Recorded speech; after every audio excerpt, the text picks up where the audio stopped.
It says we're live. It says you are live. Hey, Keylonda. I'm so excited. How are you? Hello, I'm doing great. How about you? Good, good. We had a few minutes to chat. Feels like home. So excited to be able to talk to you. I reached out to you months ago. Yes, that's what I keep saying in my mind. That had to have been like over 6 months. Yeah, see, this is when I had my wings. I was like, okay, I'm gonna do it early. I'm gonna do it early. It all goes downhill from there. But you were so responsive, so graceful, saying, "Sure, I would love it." And you know what appealed to me when I reached out to you was your work, of course, not just what you do, but your work. So we're gonna dig into it. So excited today, so excited. So I is your appreciate it. Sunday is your Sunday going? Is it going good? It's the chaotic two kids, all the things that's Like it's going on. going. Yeah, So it's pretty normal, but it's always something going on. I yeah. have to be the mute button ninja to try to keep it from interrupting the Oh, broadcast too much. So I'm stealing that one. I'm telling you now. Don't be you be like, she got that from me. I did. Mute button I saw ninja. it on a T-shirt. A little boy had it on, and I thought that was the cutest little saying. That is hilarious. Mute button ninja. Because it really is what we have to do when you have children. Like, oh, oh, yeah, I get it. I get it. Well, I'm glad that, for the time being, it's calm and, we have this opportunity to chat. As you can see, we just dig right in. We dig right in. Welcome everyone, whether you're Yes. watching now live or whether you're watching later. We are pleased to present yet another edition of Meet the Author with the fabulous Keylonda Wheeler. She is uh let's see here. Let's see if I can get that going. Keylonda writes, please, please, please follow her if you haven't already. She is a speech therapist, she's a children's author, and she has created an incredible CREED program that really inspires our children to look at each other differently. I'll say differently, and we're gonna dig into the whole nine. First up, I just have this question. Normally, I don't even do this. What made you want to be a speech therapist? So it was like this happy medium between what I really wanted to do and what everybody tells you to do. Mm-hmm. Everybody was like, "Oh, you're so smart. You could be a doctor. You can be the first doctor in our family." And I always wanted to be an English teacher or either a math teacher. And I was in college in my dorm room, and I was like, biology major. Like, I was about to take this path, just doing what other people told me to do. And I was like, I'm going to take this quiz and just see what comes up for career options for me. So I took the quiz, and that was one of the results. And I looked at Really? all that it entailed, and I was like, this is what I was born to do. So the quiz was who finally got you to take the quiz? I'm breaking up. Me, I just said, listen, I'm finishing up my freshman year. I was away from home, and I was like, I got to figure this thing out because I'm about to start my sophomore year and not really know what exactly I want to do. Right, right. Yeah. So I mean, it's so back in the day, and I'm trying to like keep the internet stable because my computer sounds like it's about to take off. Yeah, that's one of the things Could with be. StreamYards. Yeah. Yeah, so give me 2 seconds here. Um, One of the things, do you remember back in the day? I might be older than you, hun, so but back in the day, we had school counselors and they had a Yeah. relationship with us, right? And what they would do is, say to us, well, I know for me, like, hey, you need to do this. And that it changed the trajectory for a lot of kids, who were coming up with me in middle school and high school because it was, yeah, just that thing like take this assessment and learn more about, your strengths and so forth. So you just took it on your own. That's awesome. And I out of had to get up doctor, the courage, to just say, like, this is something totally different than what I ever said I would do. And then I switched my major to like what the university offered at the time was the closest thing, which was communication, but it was through like the theater and arts. mhm, So I switched it to communication just so I could kind of align it to what I knew I was getting ready to do, yeah, and then transferred to the University of Louisiana at Lafayette. And they had a program, and I had an amazing advisor who was a woman of color, had her doctorate in audiology, and she was like, "You can do this," yeah. which was the first person who, really helped to direct my path as far as like which courses to take in order to ensure that though I was kind of like a year behind, that I could catch up to the rest of the class and graduate. So yeah. Nice, nice. I hope I'm not breaking up. Um, so woman of color advisor, which is another plus, but you went after it, right? Um, Hmm. and once you got into it, what did you find? This is what I'm curious about. Like, what did you find when you first got into the program? Did you think? So, 'Cause- Go ahead. so the undergraduate program, I feel like it felt very much welcoming to me. Like it was exactly where I felt like I should be. It was interesting. It was challenging. And I had something there, like I said, my advisor, Dr. Irioli, and then there was also another professor there. It was a black woman, Dr. Badon. And so having them two was kind of like unheard of because I didn't realize just jumping into what I knew that I wanted to do, that this was a field that was 3% black and 8% people who identify as black, indigenous, people of color. So I was in a department that had two women of color, like pouring into me, encouraging me, educating me, was just unheard of, but I didn't even realize it. But it was so welcoming. It was so interesting. I love the combination of studying communication from birth forward, and that kind of intermingling of the love of languages and communication and also the science behind everything. I always tell people that we learn anatomy and physiology from the waist up. And so having those components in there, like I said, it was just like, it was almost like being a doctor and being an educator just got married. And I just enjoyed it so much. Graduate school is tough, and it was one of those things where I was like, every week it feels like something's trying to break me. Like this is challenging. And it didn't come as easy to me as school had always, come so easily for me. Like I had to break down and really study. It was no such thing as like sitting in class, absorbing all the info and coming back and acing everything like I was used to doing. So, Did you did you have help in graduate school like you had in undergrad? Did you have that It support? was pretty much the same professors. Okay. A couple of them were newer to me that I hadn't come across in undergraduate, but it definitely was a supportive environment. Our cohort was, people in there that I'm still to this day, like, we'll check in with each other and just awesome. But it was just tough for me,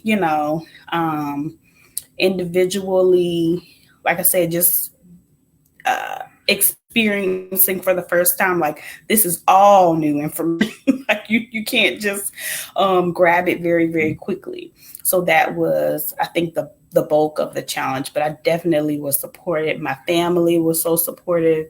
And we knew that in order for me to, eventually become licensed and certified, that this master's degree was non-negotiable. And so at the time, it was my fiance, my husband now, my dad, my mom, they were all like, rallying behind me to get what I needed, whatever the books were, whatever the tests were that you had to, pay for, GRE and all those things. And then I also was a McNair scholar. So through that program, you have a mentor, and basically they support you from undergrad to finishing your master's program. So Yeah. Hope I'm not freezing. Okay. So I love that family and community is key, right? You need that. You can't do without that. We're going to talk about that in a little bit. But I also love something else you said, that even with the study of communication and language, that you still had to do some adaptation for yourself. You have to navigate that new terrain because it's more information coming at you. One of the reasons why we do this show is to really talk to and connect with authors who understand the importance of a sound literacy development foundation. Like you said, early on, immersive, high impact is the way, but there must be representation. So you already spoke to it. You had not one, but two women of color, yeah, who were there, who was representative of the finished product, if you will, right? Like this is what you're going to be. You got it. You got it. You got it. And I know that made a huge impact. I could just hear it. I could see it on your face. So it's important for us to continuously talk about these opportunities because, you know, back when that representation wasn't there. And, there could have been a lot of other young people who would have gone into a certain discipline or career that just didn't think about it because nobody looked like them. So we always talk about that. And it's just important, especially when you're talking about nurturing that identity and that representation. So that's phenomenal. And shout out to, mom and dad and hubby for saying, you're going to do this today. yes, they provide a shoulder to cry on a menu a day. I'm sure, like, I quit. They like, you ain't quitting Yes, today. That's what I'm right. talking about. That's that Louisiana love that I've heard about. That is so awesome. Absolutely. It's nothing like it. But me, Yeah. I mean, any chance of a B or a C, and I was just like Having a alligator breakdown. crocodile tears. But you know what that says? Again, you know what that is? So see, you just led into it. Academic integrity. When you are serious about what you're doing, you know that it's on purpose. You feel that way, right? And it is a bit of pressure because you want to do your best, but it can be overwhelming, and that's why we need help. So I'm so glad they were there for you. I'm so glad Yeah. they were there for you. So tell us, what was your first job when you got out of school?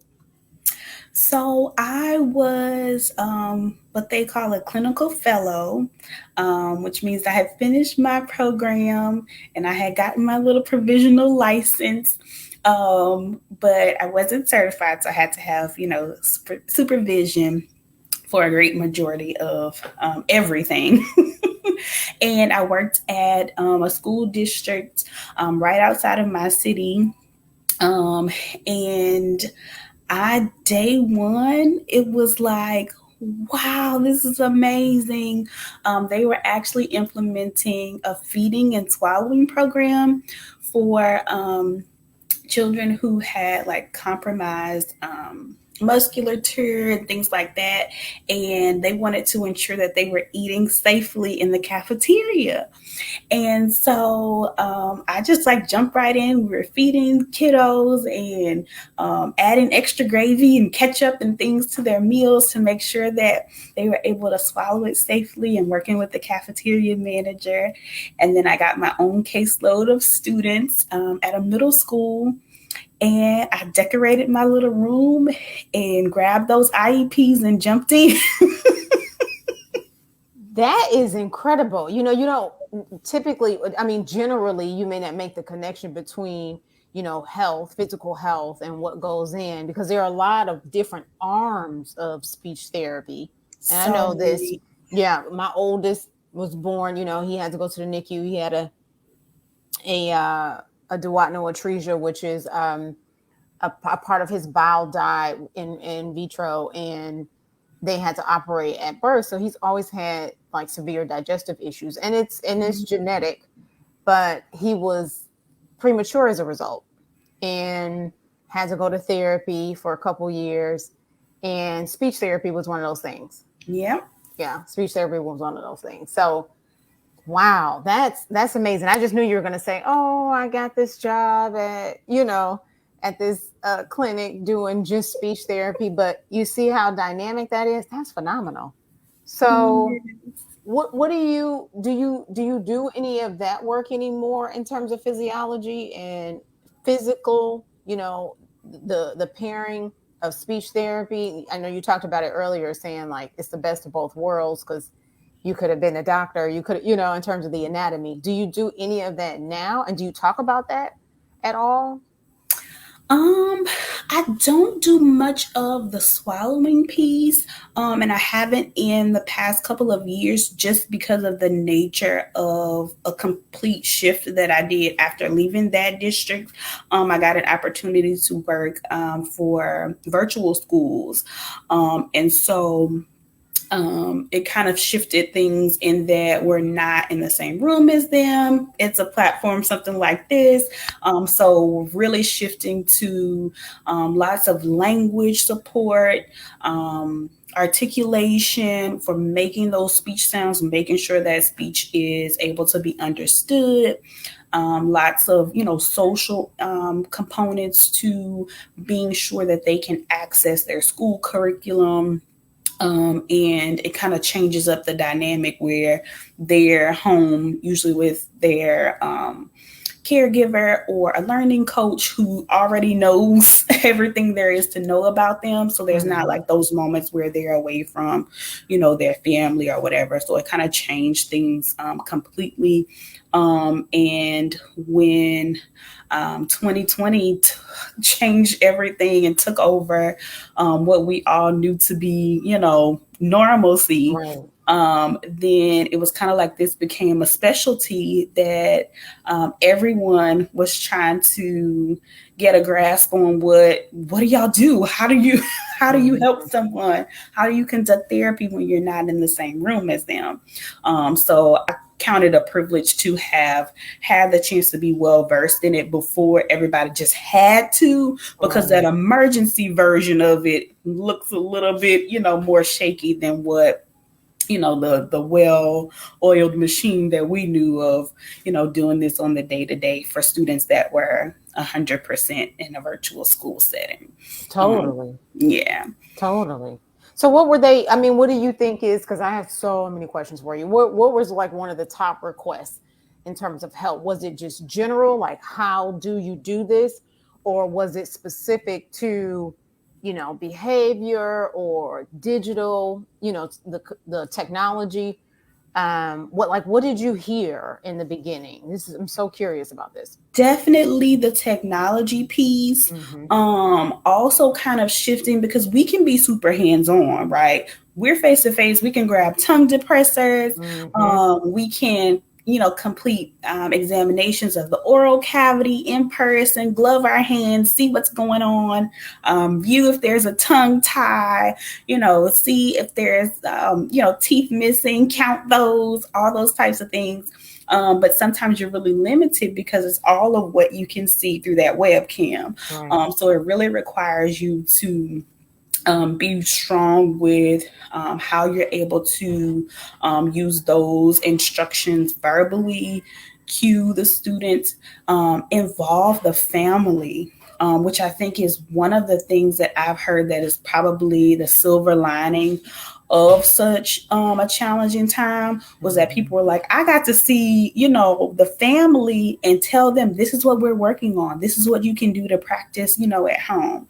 So that piece of it just kind of like shifting to that and using the family to be, your hands on in the room.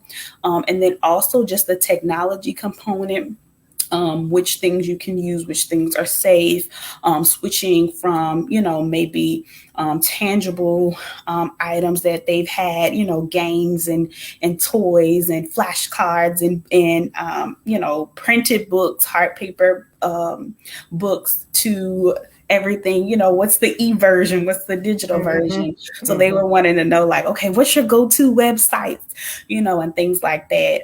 So really just highlighting people that create content and have, for a long time, but now you don't have to print it out. You have to share your screen and be able to engage with the children. So I think getting over those hurdles and the technology piece, it really just boils down to you're doing the same therapy. You've got the same set of skills that you've always had. It's just a new platform, a new setting for you. I love that. I love that because there were so many parents, so many educators that needed help. And still to this day, like we're not out of the woods completely. Right. We're still transitioning and we're still learning how to, navigate this new normal, like you said. Yes, So and some things I don't want to lose. I know. Miss Tiffany, I just want to keep those things. I Like, know. I even think about too, my husband and I were saying this with our daughter. Okay, so the book was written, she was in kindergarten, now she's in second grade. So we're Yeah. like, Yeah. whoa, time. Yeah, for real. It's not waiting for you. It's just doing its thing.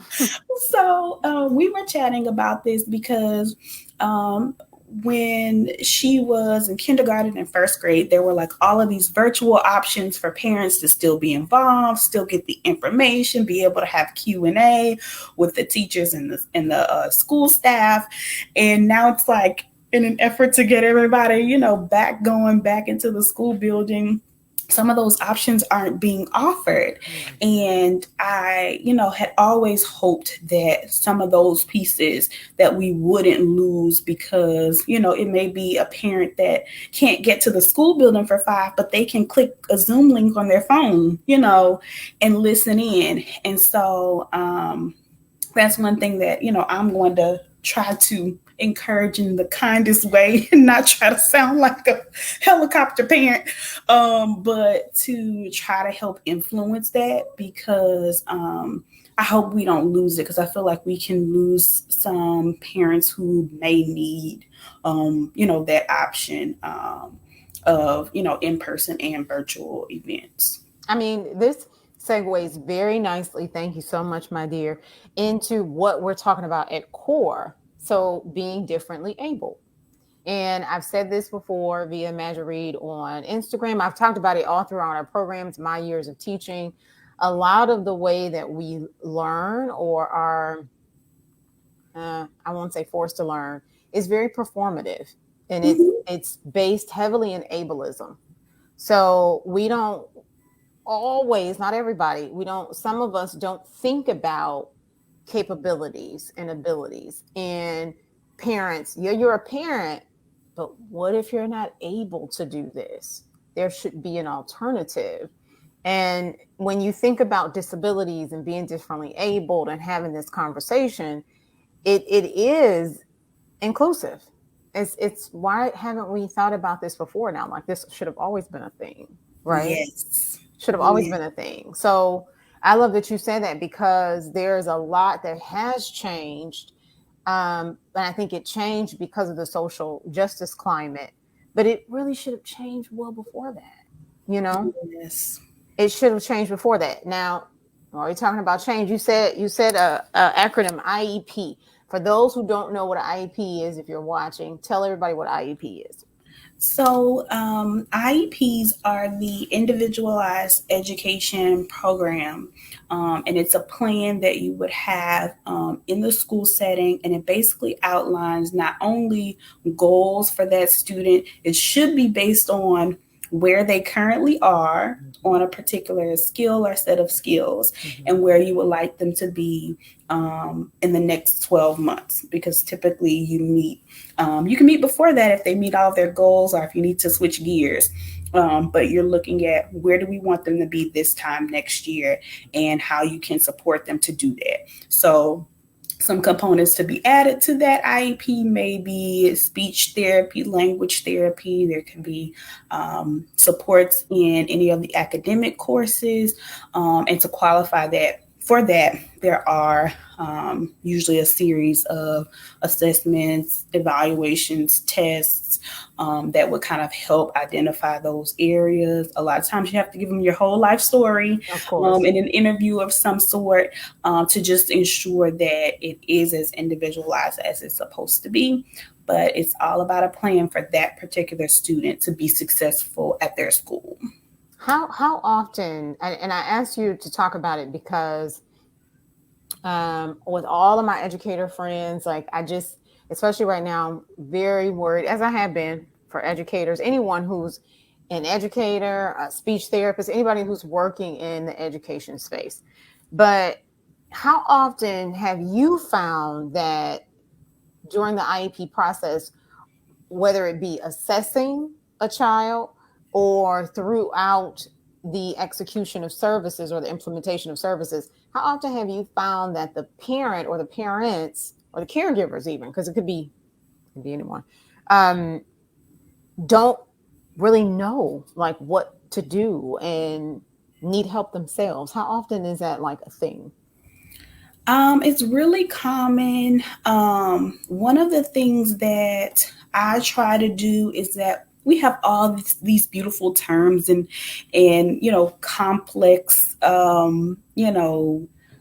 jargon that we use in speech therapy, speech pathology. But I try to ensure that as I'm explaining what is going into it, that I explain it in terms that could just be understood by the average person, by that particular parent. Sometimes they've been in special education services themselves and may have, their guard up because maybe their experience wasn't the most enjoyable thing, right? Right. There's also this stigma with certain communities of, getting these supports. Thankfully, I feel like the perception of speech and language therapy is usually a little bit better. Like people will accept an IEP that says, I'm going to help them be able to, be understood. These are the sounds we're going to work on, or we're going to make sure that, they're able to follow directions or answer questions or understand what they read or understand what you're telling them to do and things like that. They're like, okay, I can deal with that. But when you start to add some of those other things, because with an IEP, there's usually a label associated with it, right? Right. Those things can start to just go over your head sometimes because like I said, there's so much language and jargon and specific things. And sometimes a particular label may be chosen because those challenges most closely align with what that student is experiencing, but the label may not necessarily be one that that family could feel comfortable with. And I have some people where I wasn't their child's speech pathologist. I wasn't even the manager for their child's speech pathologist, but they're like in my inbox or texting my phone like, hey, I got this IEP. I don't know what this means. Is this okay? Is this enough therapy? What would you think about this eval report? Because the information just isn't as easy to consume and to really process. So I do find that it's really common to just have a mismatch in understanding.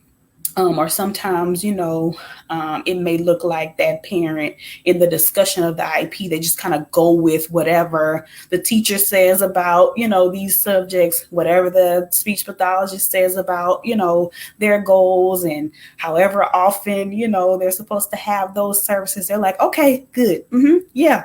And you're going like, you're the expert on this child. I'm the expert on this scope of practice, but this is your baby. You know, you can help, you can be involved. And so it's one of my favorite things to do is to really empower those parents, those caregivers, grandparents, whomever is there to represent that child and that family, the home dynamic piece, that they're experts too, and that they have the rights to participate in the meeting. They have the right to have a copy of those documents, and they also have the right to call a meeting whenever they feel like it. If you feel like something's not right, I don't know what we're working on. Something has changed with my child. This plan that we had was good 3 months ago, and now something's completely different.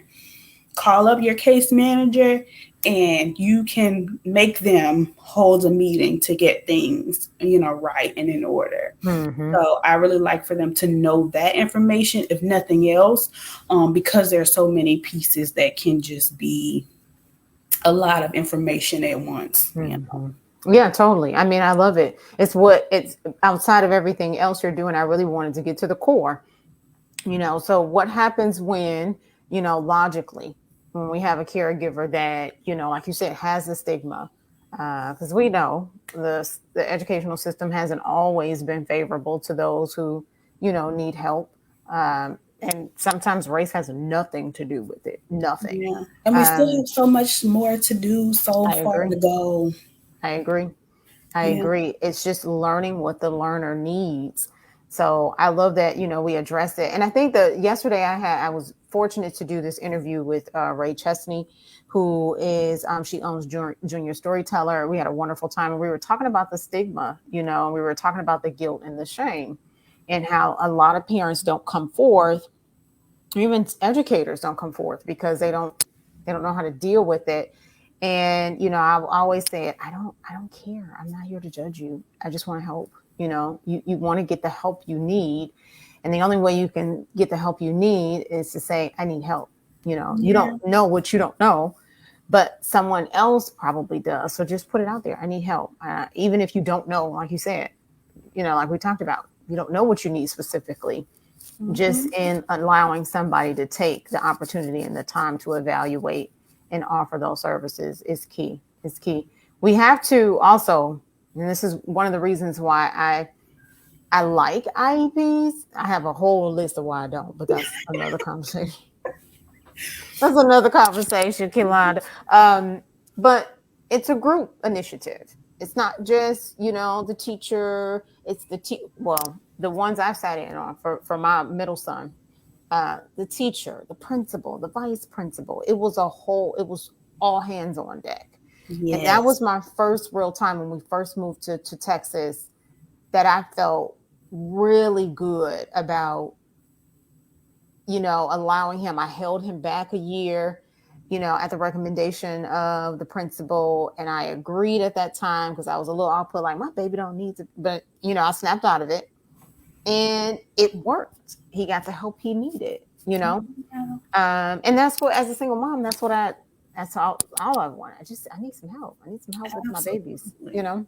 Yeah. So I love that it's a communal initiative. I love that it's, again, all hands on deck. And the more I'm listening to you, I'm thinking, oh my gosh, anyone who's had the privilege to work with you, I'm sure they were just delighted. Like, oh my God, I'm so glad. So that brings me to, what is your success look like when working with a baby for a year, over a period of time? Like, what does success look like for you? I think it's so important that they realize the progress, and that the families can see, the progress, because um, it can be so different for each child. And like you said, like the scope, even if we just focus on the school setting, the scope can be so broad. There can be so many different skills to address. And so it's so important that there be some type of progress for that particular child and that particular family, and me to notice.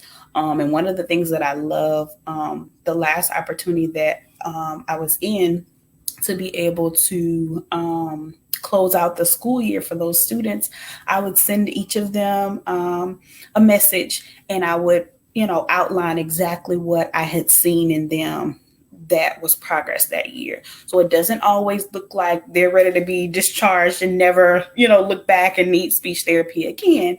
But it may look like finally they're able to say their sibling's name, or they went to, state testing and was able to communicate when they needed a break. And before, maybe they would have like knocked all the computers over or something, So being able to communicate in their own way, and show movement from one point to the next. It might not be A to Z, it might be A to C, right? But those little small steps towards I'm better than I was when I started at this particular thing is success for me.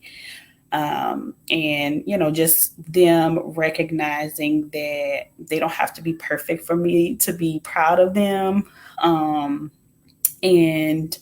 it's just like icing on the cake when the family notices too.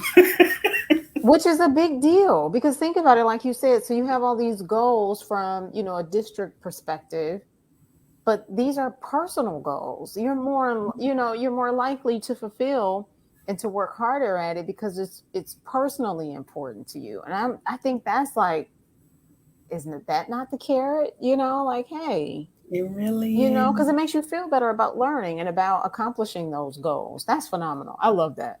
It's the best part about it being speech therapy and not math class or English class like I would have wanted, right? Right. When I set out, to decide on a career, because I don't have to give grades. I literally compare them to where they were and where they are, and it makes it that much more beautiful that we can set all that other stuff to the side. Once you qualify for the services, we don't have to do any more comparison to anybody else. We can just say, now let's look at you and where you, those steps that you've made, those strides that you've made. And it makes it so much more fun. I know. I'm listening to you. I'm like, oh my God, I'm so proud of you. I mean, just thinking about it from the standpoint, I see this all the time, especially, sometimes what we, and I'm saying we because it's an adult thing, we don't really realize how often children need to know that they're unique, right? They're different and they're going to have a different pace. They're going to have a different flow. And that's acceptable. It is. I know my youngest just said to me here recently, he went to camp and I was like, uh-oh. He said, well, I really liked it because she said there's no wrong answers. They were doing something in their workbook. And I was like, yeah, of course. And it hit me that I had never really said that to him, even though I believe that, your best is trying. I had never really said that out of my mouth. Like, oh, yeah, don't be afraid to make a mistake. So he knows me and how my standard is for them. So he assumed I can't make a mistake around mommy, and that really did snap something, on for me. Like, no, this isn't about being performative. This is about doing your best. Yes. Yeah. And that's one of those ceilings, if you will, that we have to break when students come to speech therapy for the first time. Like a lot of the beginning sessions are just building a relationship of trust, not only with me, but if they're in a small group, building that trust among that group, because we're all here because we have something to work on. And just encouraging them that everybody, here, this is a safe space. You can just give it your best. And then we've got, all these years of school with us to teach us how to scaffold, to teach you, to be able to get to the next, rung on the ladder. But it is sometimes a huge hurdle for a student to feel comfortable enough to, one, try something that they probably know this is hard for me. for whatever reason. And then to be willing to try and maybe just approximate where, we're looking to go in front of you or in front of, a small group. So that's huge to just, like I said, be able to just, there's no wrong answer. Throw it out there, Yeah. and let's see where it lands. Totally. I love that for again, everything you're saying. I'm like, yes, this is perfect.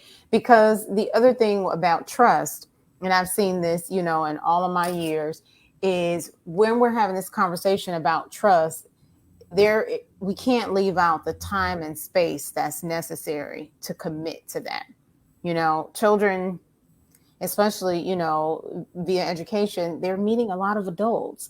And authority is something that, again, depending on their experience, depending on their parents' experiences, what's going on at home, what's going on socioeconomically, it could take them a little bit longer. And this is where I've talked about how representation and connection really does make the difference, because it's not always performative. A lot of times, especially when we were in the classroom, if there were, 6 to 8, sometimes 12-week programs for my readers who were really struggling, and not all of them, but most of them had behavior issues, right?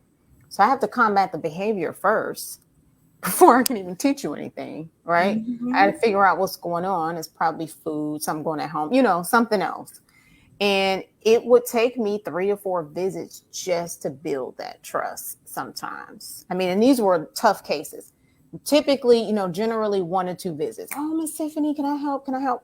But you saw it regularly. You had 1 or 2 that were just like, I'm not doing that. I don't know you, I found too that and this was my first placement. I was still in graduate school, but once you start your second year, they place you off campus in different settings. And so it was in a school setting, and this particular school, they did have some of those concerns, economically. There was one baby, if he didn't come to school with a pair of shoes that fit, I was getting ready to go to the store myself. Yeah. Just those types of things going on. And I found with that particular population of students that they were waiting on me to give up. They were like, okay, you can be like everybody else and stop coming, stop worrying, and so some students are waiting it out with you to see, are you going to give up on me? Right. Are you going to let down and stop, coming to me trying to see what I like, what's going to make me laugh or whatever?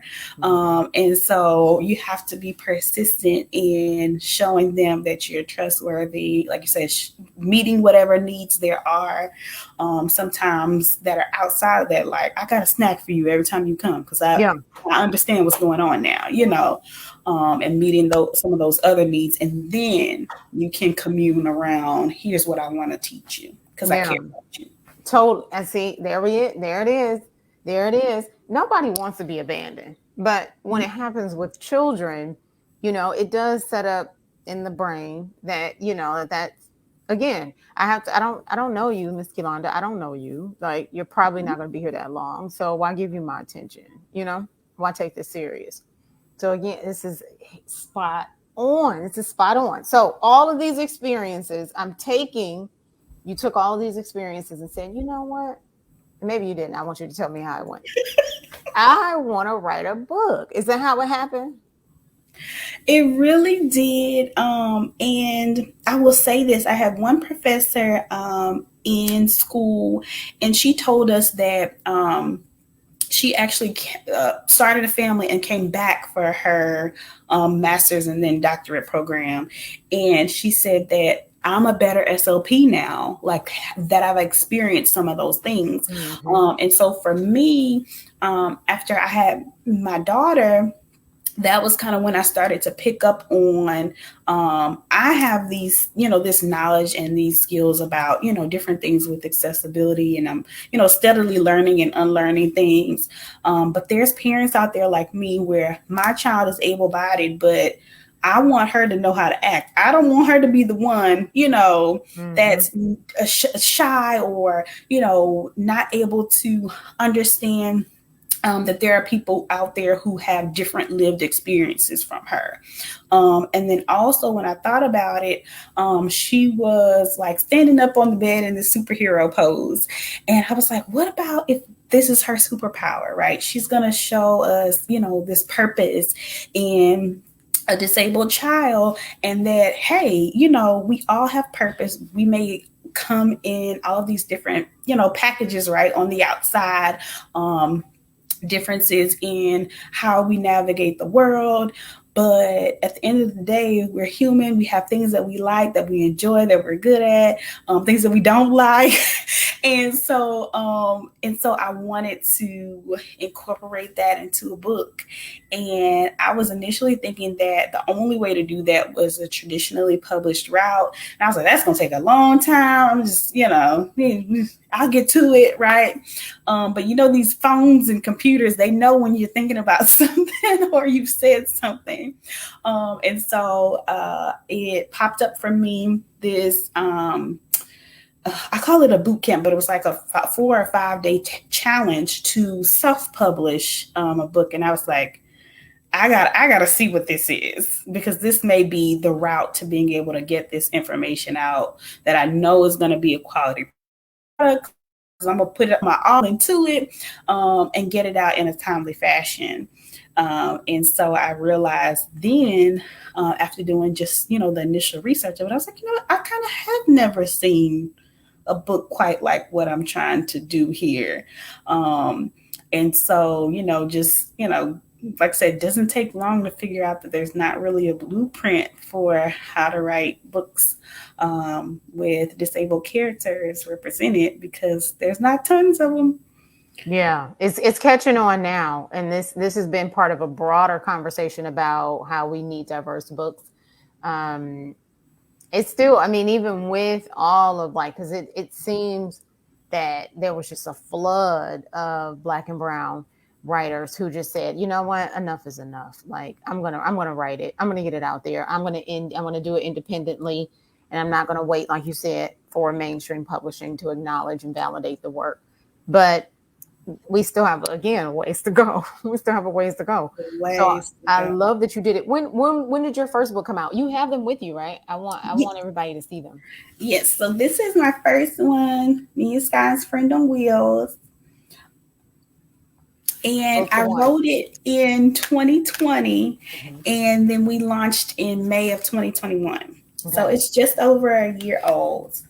And then my second one, which gives you all the details we were talking about in a way that children can understand, was released in May of this year. So It's made me see a baby.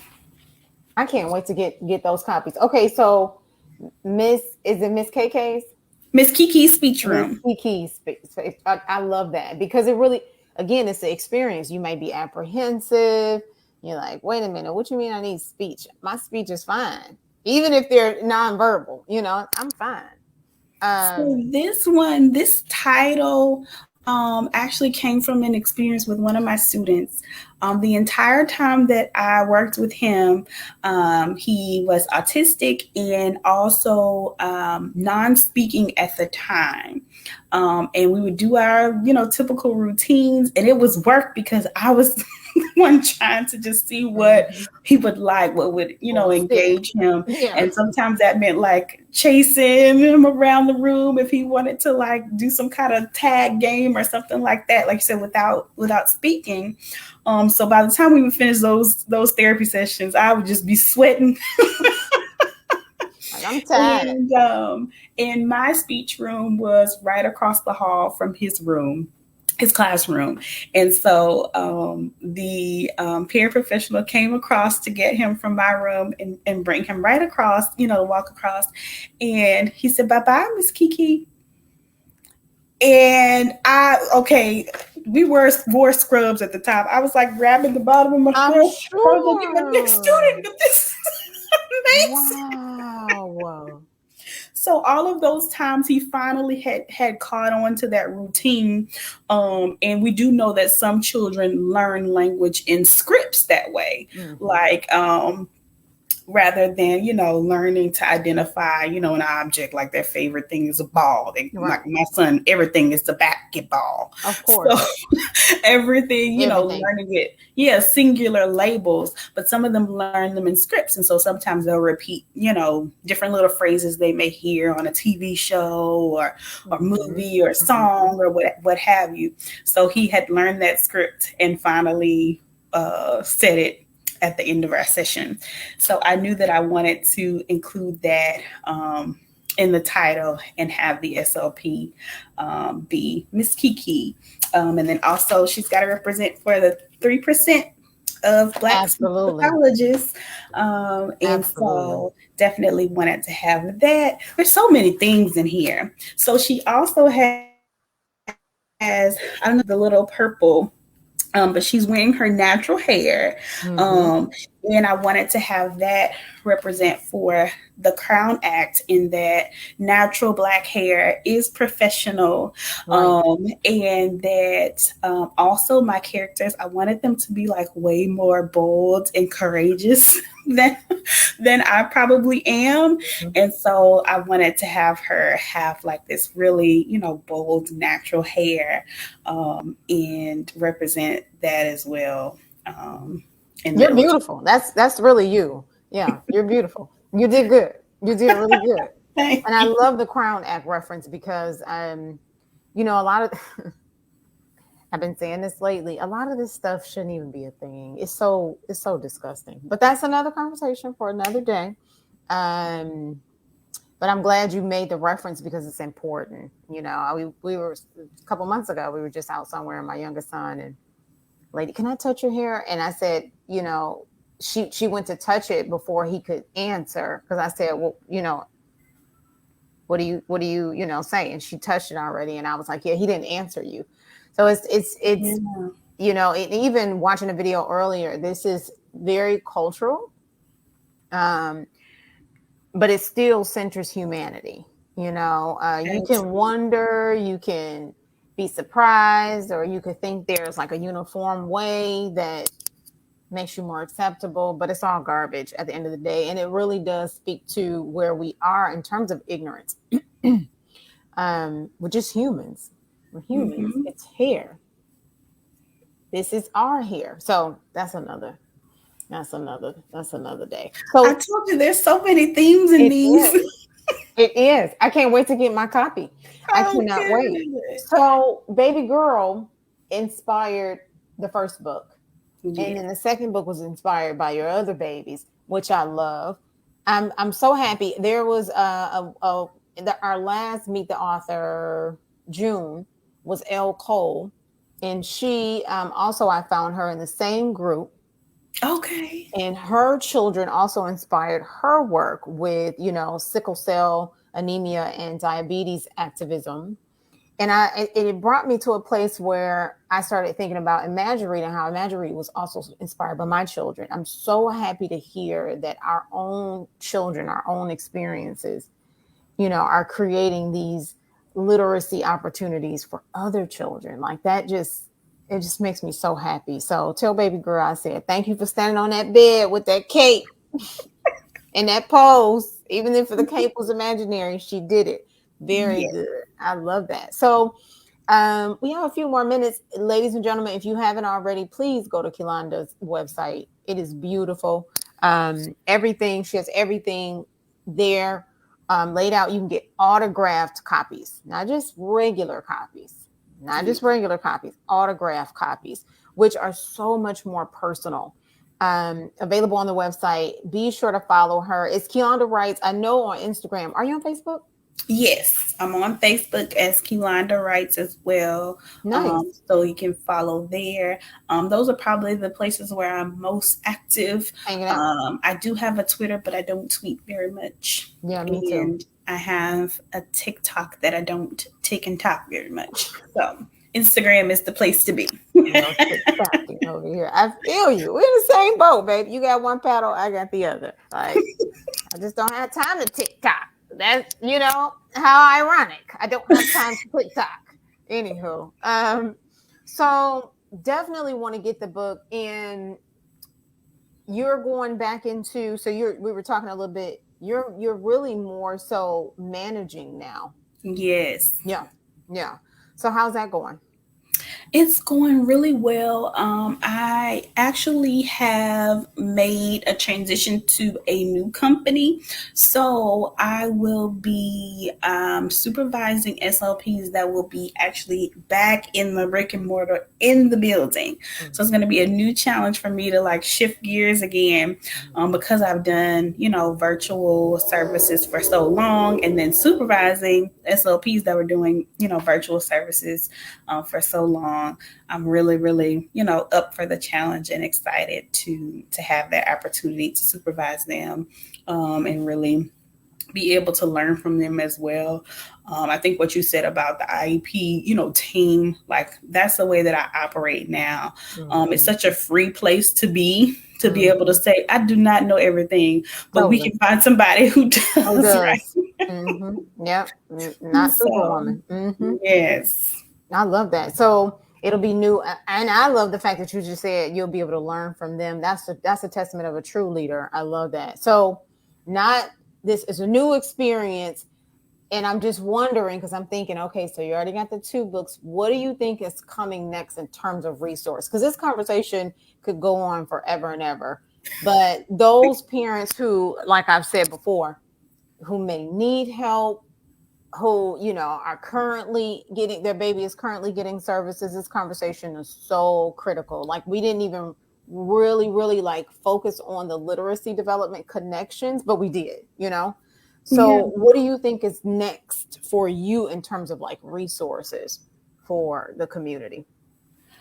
So I do have a third book that's in the works. I always tell people I want the Inclusive Crew series to be at least 5 books, all bringing awareness to disabilities, differences that may be there. And so you can always expect that the illustrations are going to bring you something, to be able to do that. And I just feel like as a parent, like, they kind of get fixated on one book, and I was like, well, if this parent has to read this book 50 times, Because that the happens. least I can do is make Yeah. sure every time they look, maybe they'll discover something new, in a theme, or the illustrations or something like that, and can kind of spark those conversations.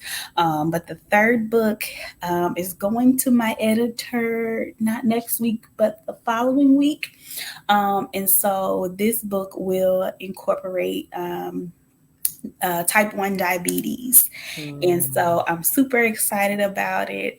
And I just want it to be funny and just, I love being able to represent just, my experience. It's authentic to me. It's always going to be through the lens of a Black woman because that's all I can be. Yep. Pretty And much. so, and it's funny, and I'm just enjoying it so much. And can't wait to have the next set of eyes on that. And the other piece to it is that I'm venturing out. I've been doing lots of events online, because my first book was released in 2021. We were still like in the heat of virtual events, Mm-hmm. and so I'm really hoping that this one can have a launch that is in person, and I'll of course put any information on my website, but I will be doing more events in person, and I had one which was aligned with Juneteenth. And when I tell you, just like the little conversations that I had as people were picking up, a copy, or, putting down their email address for me to follow up with them, just about either, a family member, grandchild, niece, nephew, Mm-hmm. whomever, who, was in speech therapy, or, there was one lady and she, gravitated to Nia Sky's Friend on Wheels, and she just said that she had like her own health issues, and she literally was holding the book, hugging it, and telling me why she wanted, a copy so badly. Yeah. And so really being able to connect with people in that way, some author visits and things like that is where I would like to go next. And I think, my end goal for this would definitely be the ability to bring the actual crew together. Like my Instagram community is like, they are golden to me. Mm-hmm. I have never felt so embraced by people that I've never physically met them. Yeah, it's It wild. is just, it's so beautiful. And so I would love to eventually have like an inclusive crew ball, and we like raise money and things like that. So that's like the end goal, to actually have a crew and we have a Mardi Gras ball and all the kids can come and it be, safe and accessible and all the things. So that's one of the things that I would love to have out there. And the other piece of it too, for me, I would like to be able to provide for our community. I'm in Baton Rouge, Louisiana. We know that education is like not tippy top, right? And there's also been recent information come out about literacy in our area, and it's all just so concerning. So getting that love of written language, of storytelling, retelling the story, those types of things back into the community is really important to me. And so that's why I really want to just focus in on, my local area as much as I can, those events where I can, talk and chat with people, because it is so important for the children that haven't been represented in books, to see themselves, to see their parents, to see their friends. That's what this is. This is me. This is me and my friend Alice. Mm-hmm, mm-hmm, mm-hmm. And I was like, if I can give Nia Sky the type of friendship I had with Alice, that's what I would have given her for her kindergarten year. Yeah. And knowing that it wasn't the typical expected year with, she was 100% virtual, all those things. Mm-hmm. But it's so important for them to see themselves, and it could spark interest in reading that maybe we haven't seen before, just because, like you said, there's not a lot of representation, and the numbers dwindle down when you start to add Black and disabled, or, Totally. a limb difference on top of, I also have a language impairment, Mm-hmm. those types of things. So I just want to be able to connect with people. I like that. Yeah, I mean, I love your Instagram, and I'm a little frustrated with myself right now. We haven't talked about crew, so I want you to talk about crew before we go. Okay. K.R.E.W.E, right? What Yes. what is the crew? So the CREW is an acronym that I came up with. I love language, all the things, right? Mm-hmm. Alliteration, all that kind of stuff is just the way to my heart. And very seldom do I get like super quiet moments, but usually that happens when I get to take a shower by myself and there's no kids awake making all Right. kinds of noises. So Mm-hmm. that's where some of these ideas came about. But the CREW, the K is for kindness, the R is for respect, the first E is for equity, W is for wisdom, and the last E is for embracement.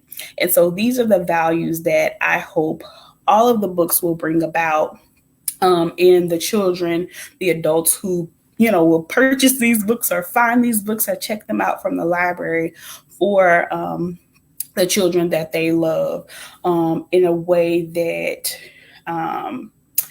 brings them an awareness that our world is just not always as accessible as it can be.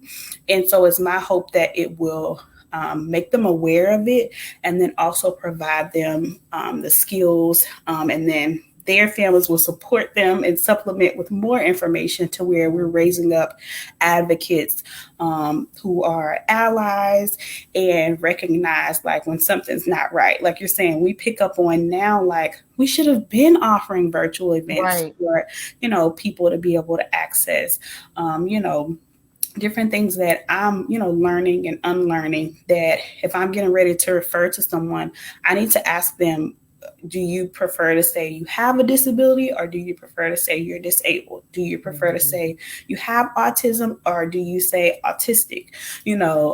Does a child know that they have these particular sets of Mhm. challenges and things like that? So really, really important to just embrace the individual and then use their voice to be able to make a positive impact and change. Because I just feel like if we start with them that young, then we have the ability to really make a difference in a way that we haven't seen before. I So, totally agree. Totally agree. I love it. Irie, dear friend, diversity champion, who is all the way in the UK. Thank you so much for joining us, Irie. She said, thank enjoying the you. meeting of minds between you both. And then she said, and I did not know this because you think about this um from Nia from the African. You see it? Nia is a very traditional, popular Welsh name. I'm thinking, wow, Nia is universally beautiful, you It know? is. I love it, and I also was able, through like the Instagram hashtags, we found a little girl, and hers is spelled exactly the same way with the What? E on Sky. And her family mentioned that it's like the last three letters of her name, and that it crosses all different cultures and backgrounds. So I love it. She's very proud of, of her name. I'm Though sure. sometimes she's like, why didn't you spell Nia with a Y too? I'm just like, Oh, okay. But it proves again, we think we are alone and we are not. That is absolutely. awesome. That is awesome. All right. I'm like, gosh, where did that hour go? Because it could easily be another hour, but I am hoping that those who, again, you're joining now, joining later, because we always move these videos onto our YouTube page so that others can watch them at their convenience. Really get some value out of this. Everything you're doing, Keylonda, I am so, so proud. I am so, so proud. Thank Thank you. you. Thank you, thank you, thank you. All your work, all your service. And remember, tell the crew at home, thank you for supporting you to get here because the work is critical. We need you. We need you. So I'm going to be on the lookout for this next book, and I can't wait to get my first two. Because I'm sure, like I can already. I'm now when I read Miss Kiki's speech room, I'm going to think about that little boy. You know, I got Yes. that visual. Gonna do it. Let me put this back up one more time for those who need to follow. Please, please, please follow Keylonda at Keylonda Writes. She's both on Facebook and Instagram. That's where Yes. she likes to party. Instagram more so. Yes, we keep it And fun. We keep it educational. So if you're an aspiring author, you're already an author and maybe doing the indie route. If you're an SLP, a parent, an educator, I try to keep it nice and inclusive at all points. And you just kind of get a chance to go with me through that process, like I said, of learning and unlearning. And the followers that are on that page, they're my community. They are the crew. mm-hmm. And we keep it nice, supportive, and I just absolutely love it. It's just been It's awesome. beautiful. It's beautiful. I love it. I joked on the first when we first started marketing. I said we're going to talk about K.R.E.W.E. We're going to talk about her books and talk about speech therapy and how she gets her social media to look so good. Because I see the clips like the other one. It was a couple days ago, and you were like, "I wish people would stop asking me when this next book is coming. I need some rest." And I was like, "Yep, I get it." But it's so, like you said, it is fun, It and I love the fact really that you're is. like, "Hey, come, we family over here." I love that, and so thank you, my dear. This has been phenomenal. Thank you so much for having me. Yes, And indeedy. We definitely had a wonderful conversation. Like I said, the time just zoomed by, and I'm It sure did. we could chat forever and ever. Totally, totally. There's so much more to talk about, but you'll be back, I'm sure. Maybe the next book you can come Let's back, do talk that. about it. Yes, that would Yes. be phenomenal. That would be phenomenal. And in November, I've been saying this the last couple of months, even though it was a secret. We're going to do something special for every single author that we engage with via Meet the Author, both this year and last year. We started the series last year, 2021, and it has been our most popular series to date, and I'm proud of that because we can't leave out the author and the author's purpose, right? When we're introducing the conversation about literacy, not just for our little ones, but for parents, for educators. Authors are important. So I'm so glad I had a chance to talk to you. I'm going to return you to the children now and the Sunday chaos. But it's been phenomenal, dear. Phenomenal. One more time, KeylondaWrites.com. Get the autograph copies, get them now, and Yes, and I follow Keylonda. always send a special gift with anyone who purchases from my website. You're gonna get something that you can, have a little keepsake with you. I wrap it up, seal it myself. So I put a lot of love into the packages from there because I do recognize, it's a sacrifice, right, to Mm-hmm. wait on it to arrive. Mm-hmm. So I try to make it worth your while. So. I saw a video of you doing that. I'm telling you, you guys got to check out the Instagram. Got to check out our Instagram. I saw a video of you doing that, and I was like, oh my gosh. I mean, it was so delicate. It was like, here I am. I'm taping up stuff. I'm trying to run out to the post office, and here you are, like, oh, I'm gonna do this. What I was like, yeah, see, Keylonda, where you been all my life? I mean, slow down because you're right. It should be done with love. It should be done with love. So I love that. And I love the video. I love the video. So thank you so much. Thank you so much. So, ladies and gentlemen, again, this video will stay here on Facebook, and then we'll move it over to YouTube to share it. And possibly, I'm going to check with my assistant, Maddie, to see if we can just move it onto the website. If you haven't seen our new website, Imagiread.com, please go there. We are in the midst of kicking off Learning Starts Here, Imagine Reading Adventures with Insight, specifically targeting struggling and or reluctant readers 9 to 12 years old. They get a whole semester of literacy development support. If they purchase the kit, whether they purchase the kit or not, kits are only $20, but we want to make sure that every single learner is bridging a gap for digital literacy because that is the future of education and the future of work. That's what we're doing. So thank you again, my dear. So excited for the future for you. And thank you for being here. Thank you for Thank being you here. for having me. Have a wonderful evening. You too. Bye, everybody.